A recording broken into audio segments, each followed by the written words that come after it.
मोक्ष मार्ग के वैभव वाले अरिहंतों को नमन करें हम।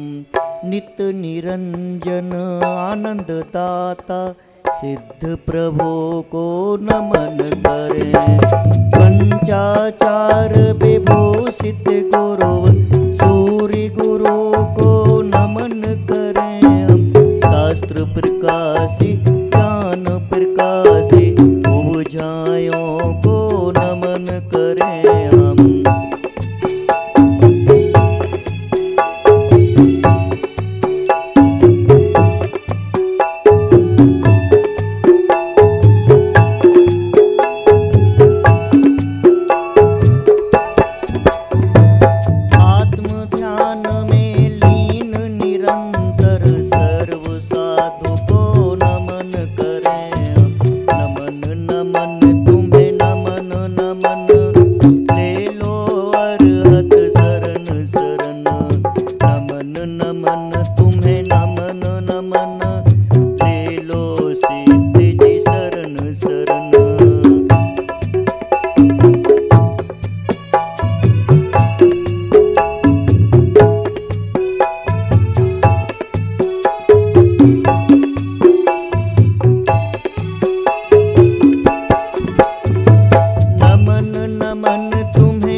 अनंतानंद सिद्ध परमिष्टि भगवान की, 24 तीर्थंकर भगवान की, पंच परमिष्टि भगवान की, द्वादशांग जिनवाणी माता की, परम पूज्य आचार्य श्री शांति सागर जी गुरुदेव की, परम पूज्य आचार्य श्री महावीर कीर्ति जी गुरुदेव की, परम पूज्य आचार्य श्री विमल सागर जी गुरुदेव की, परम पूज्य गणाधिपति गणधराचार्य श्री कुंतु सागर जी गुरुदेव के, परम पूज्य वैज्ञानिक धर्माचार्य श्री कनकनंदी जी गुरुदेव के, परम पूज्य प्रकर्षण सारस्वताचार्य श्री देवनंदी जी गुरुदेव के,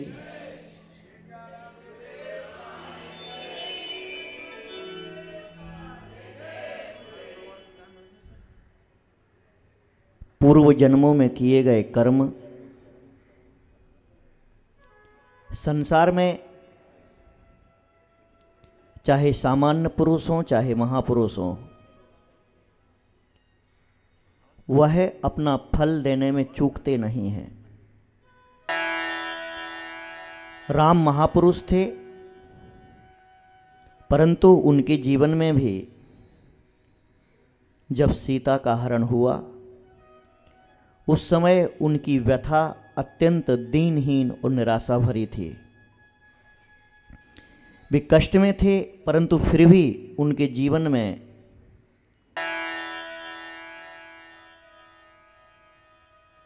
सब कुछ कम हुआ था बाहर से, परंतु अंदर से धर्म कम नहीं हुआ था। हम उन्हीं राम की कथा का यहाँ पर पुनः प्रारंभ करते हैं। राम कथा जिसने सुनी मिला मुक्ति का साथ, भव जीव ही सुन पाते राम नाम की बात। आओ चले हम राम के पथ पर जीवन सफल बनाने, मनुज जन्म जो हमें मिला है, सद्गुण सद्फल पाने। आओ चले हम राम के पथ पर जीवन सफल बनाने। मनुज जन्म जो हमें मिला है, सद्गुण सद्फल पाने। बोलो राम बोलो राम बोलो राम बोलो राम। ये बोलो राम बोलो राम बोलो राम बोलो राम।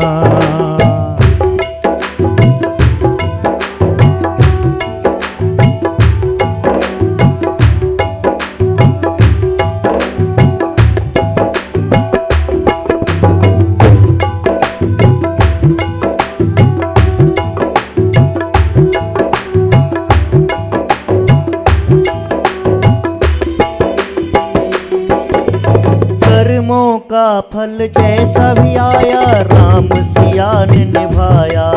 हो हा हो हा। छोड़ा नहीं धैर्य को उनने, धर्म का गीत ही गाया। हो हा हो हा। हम भी उनसे सीखें जाने, हम भी उनसे सीखें जाने। खुद को लगे मनाने, विकट कष्ट में डिगे तनिक ना प्रभु के गाए गाने। आओ चले हम राम के पथ पर जीवन सफल बनाने। मनुज जन्म जो हमें मिला है, सद्गुण सद्फल पाने। बोलो राम बोलो राम बोलो राम बोलो राम। ये बोलो राम बोलो राम बोलो राम बोलो राम।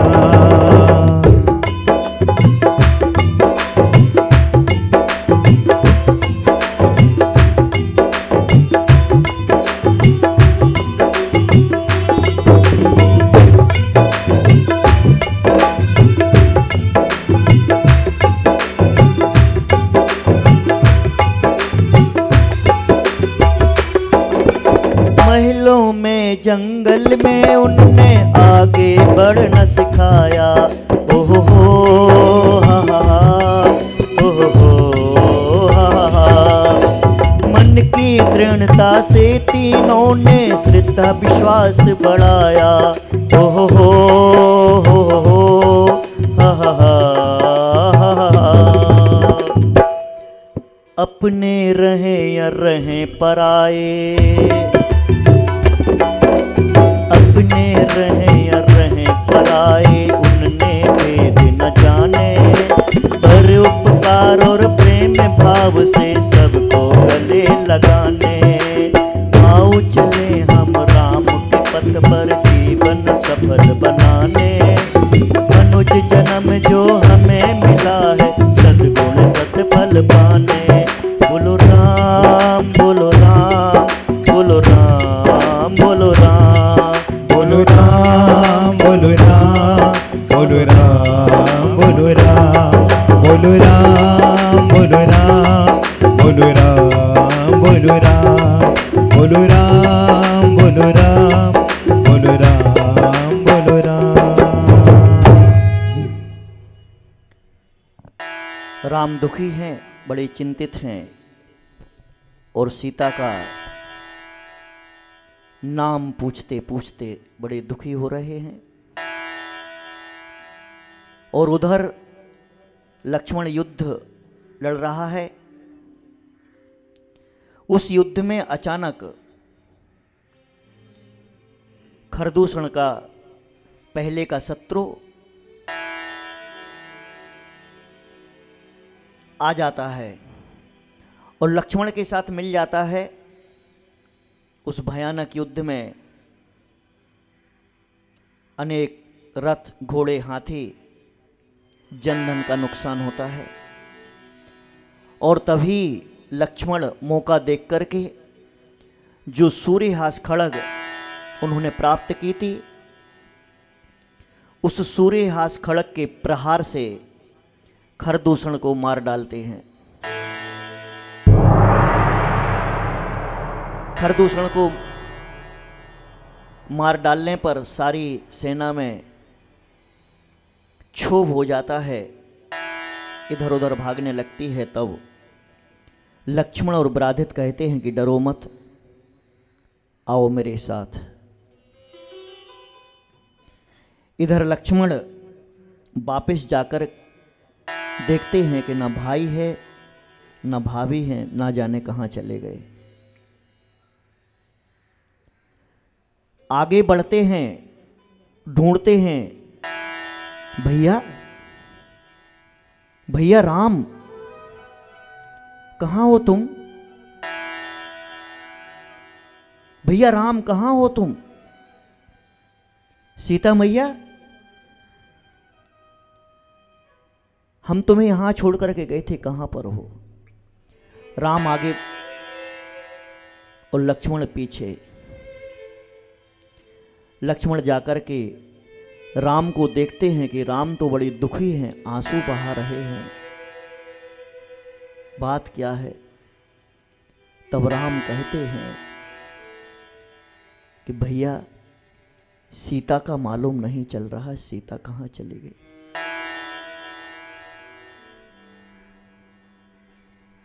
सीता कहां चली गई? मैं बहुत देर से ढूंढ रहा हूं, ना जाने क्या हो गया है।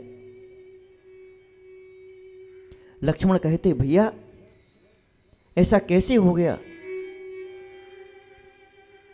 कौन लेके गया है? कौन लेके जा सकता है? राम कहते हैं क्या बताऊं, कुछ मालूम नहीं। तभी एक घटना और उधर घटित होती है कि जब रावण सीता को लेके जा रहा था, कहीं दूर से आते हुए एक अनुभवी रत्नजटी विद्याधर ने रावण को देखा और रोती हुई सीता को देखा, तो रत्नजटी विद्याधर समझ जाता है कि रावण ने कुछ गलत किया है। वह रावण को ललकारता है, बोलता रुक, एक अबला स्त्री को लेकर के कहां जा रहा है? रावण उसे कहता है दूर हट जा। वह नहीं मानता है। तब रावण जबरदस्ती उसकी विद्याओं का हरण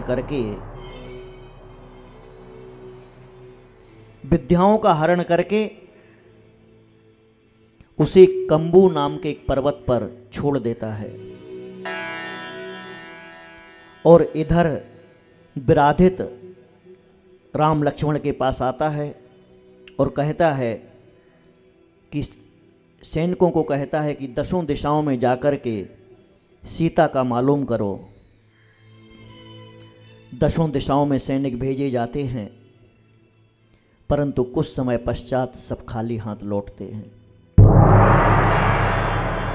तब वह विराधित कहता है कि चलो मेरे नगर चलो, हम वहीं से मालूम करेंगे और दूत भेजेंगे। राम लक्ष्मण को लेकर के विराधित अपने अलंकारपुर नाम के नगर में जाता है, जहाँ पर जाकर के सर्वप्रथम राम लक्ष्मण आदि सभी जिनालय में जाकर के जिनेंद्र भगवान का दर्शन करते हैं। और जिनेंद्र भगवान का दर्शन करके अपने आप को बड़ा धन्य समझते हैं कि कम से कम इस दुख की घड़ी में हमें परमात्मा तो मिले।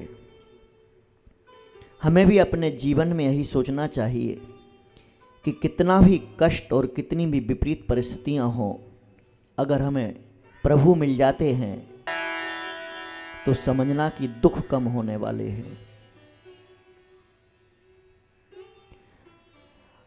रावण पुष्पक विमान में बैठा है, सीता का आंसुओं से भरा चेहरा बार बार देखता है। सीता के आंसू नहीं रुक रहे हैं और वह रावण सीता को कहता है, अरे सुंदरी सुंदरी मेरी ओर तो देखो, तुम ये आंसू क्यों बहा रही हो? ये तुम्हारे दुख के आंसू हैं या खुशी के? क्या तुम अपने पति के वियोग में आंसू बहा रही हो, या मुझको पाकर के तुम्हें खुशी हुई इसलिए आंसू बहा रही हो? मेरी ओर तो देखो,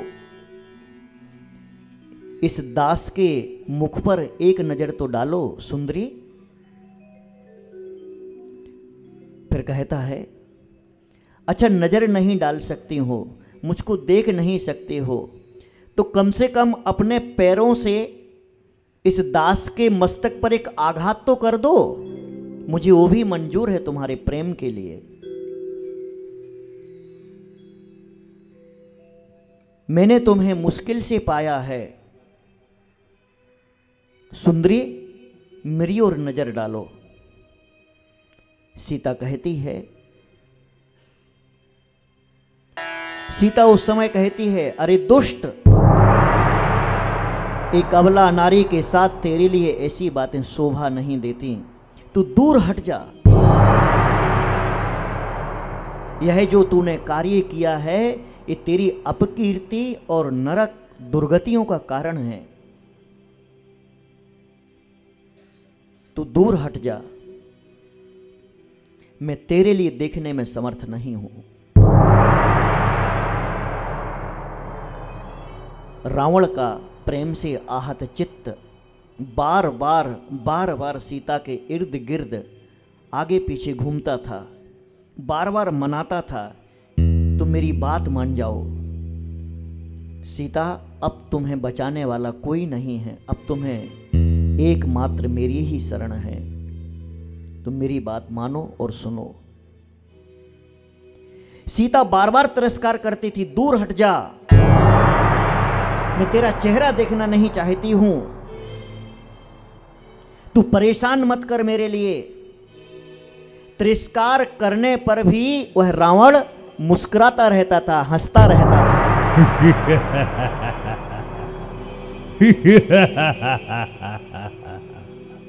रावण कहता था, मैं तुम्हें पाके रहूंगा।